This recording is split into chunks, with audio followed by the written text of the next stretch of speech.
This is Tank's Vlog, wrapping up today in sports, September 10th, 2017, the first NFL Sunday of the season. And what we saw was a lot of bad, ugly football. A few games were good, went down the wire, but the offenses looked like they were out of sync throughout the league. The Buffalo Bills, New York Jets, these are two teams that are lousy. LeSean McCoy is basically the difference maker of these two teams. The Jets are a terrible team with nobody. The Bills are a terrible team that has LeSean McCoy. Bills win the game 21-12. Jets, the first loss of many to come.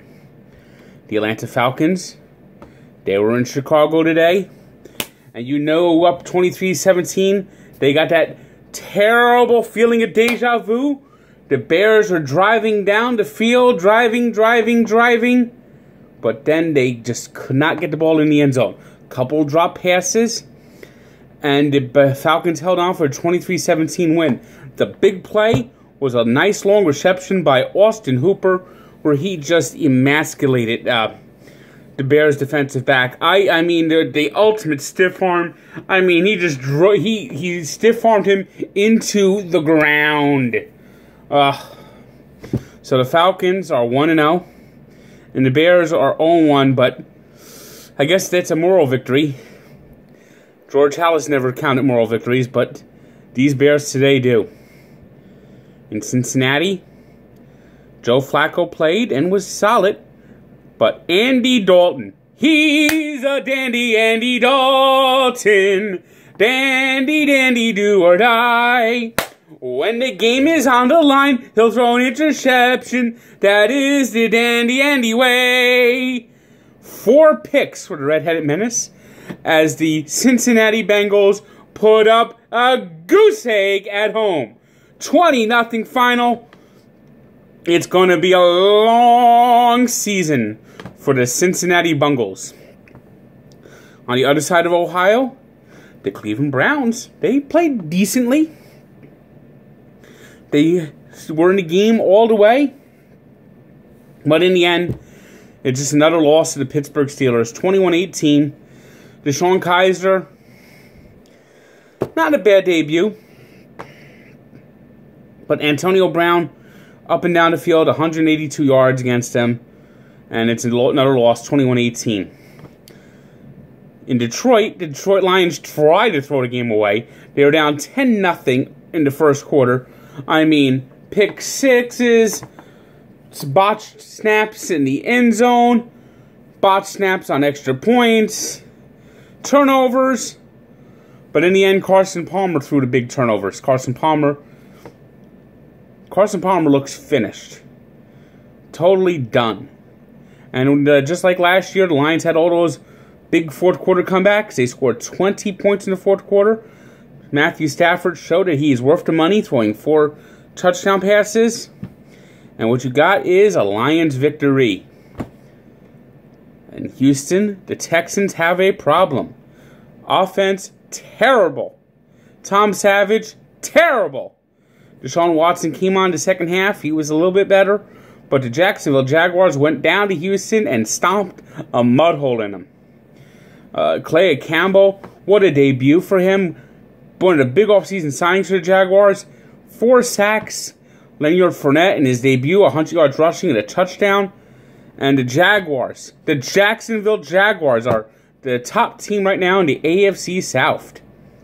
Because the Tennessee Titans, at home, they played decently, but lost to the Oakland Raiders as Giovanni Telvecchio, playing in place of Sebastian Janikowski, kicked a whole bunch of field goals, and the Raiders the Raiders are just a little bit better than the Titans, and they were able to complete drives, were able to get in the end zone, and they get a 26-16 win on the road.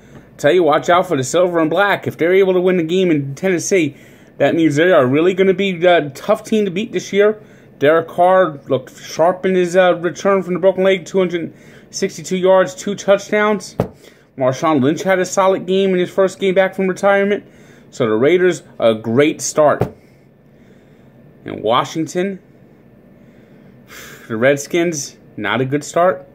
Philadelphia went down there, ended a 5-game division losing streak against the Redskins. Carson Wentz, big day, 307 yards, 2 touchdowns.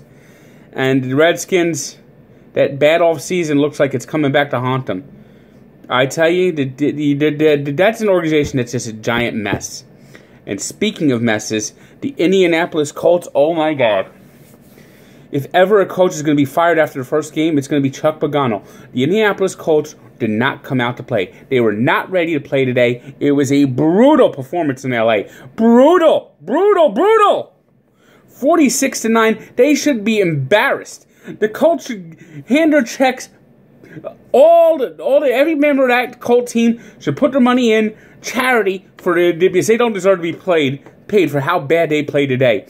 2 pick sixes against Scott Tolzien, and the Colts scored an early touchdown that's not called a touchdown. But the replay shows he's clearly in the end zone. This dumbass coach, Pagano, doesn't even tries to rush the play. They get a false start penalty. They end up settling for a field goal. After the game, Pagano doesn't know who he played. We played the 49ers. No, you played the Rams.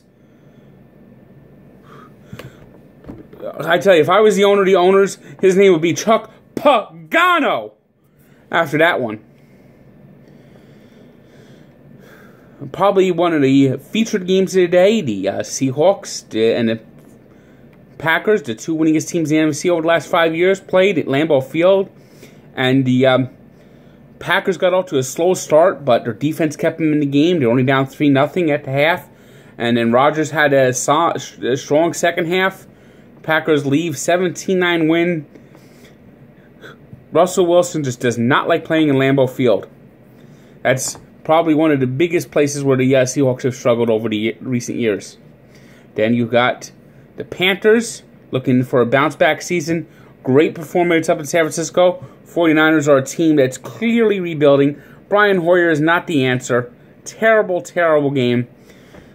Cam Newton did just enough. Christian McCaffrey, good start to his career. 23-3 win for the Carolina Panthers. And then the Sunday night game, the New York Giants offense looked brutal.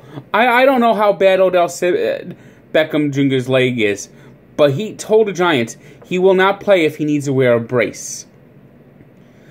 This man is becoming too much of a diva. And it's you know, if it's really badly hurt, that's one thing.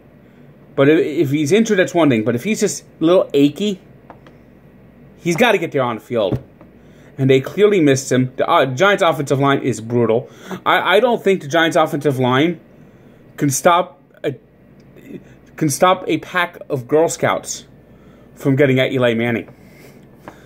Ugly loss, just ugly performance. Giants defense, yeoman effort in trying to keep him in the game. Final score 19-3 Dallas. And if the Giants don't get their offense started real soon, if they don't get Eli Manning protected, it's going to be a very disappointing season. There was some baseball on Sunday. We'll just go over a little bit real fast. Yankees won 16-7 in Texas. What's notable about that? The Jets scored 12. The Giants scored 3. The Yankees outscored the Giants and Jets combined. The Washington Nationals became the first team to clinch a playoff spot as they clinched the National League East. And the Los Angeles Dodgers just continue to stumble. What has happened to L.A.? 10 losses in a row. Now 2-15 since that Sports Illustrated cover. Wow. This might be the biggest symbol of the SI jinx ever. And the Milwaukee Brewers are now back in the division race. Cardinals now in the division race. The NL Central is a 3-way race as the Chicago Cubs continue to scuffle. A nice big win for the Brewers today, winning against the Cubs. I just don't get it. I don't get it. The Cubs are going to end up not making the playoffs if they've just sleptwalk all season and they're sleepwalking again. Today's 3 stars are Steven Strasburg, who went 8, striking out 10 and allowing just 2 hits in Nationals clincher. Calais Campbell, who had the 4 sacks in his Jacksonville debut, and Matthew Stafford, who had 4 touchdowns leading the Lions. Today's birthday shout-out goes to Ed Reed, a great defensive back. One day will be in the Hall of Fame, who turns 39. And it was on this date 30 years ago, one of the most heartbreaking losses in Mets history. Terry Pendleton, in a game which the Mets could have pulled within a half game of first place. Ugh. That loss was basically the symbol of the 87 season for the Mets. They take a look back at Barstool Sports and at sportsencyclopedia.com, and let's also remember the tragic event 16 years ago now. Seems like yesterday of September 11th. Good day.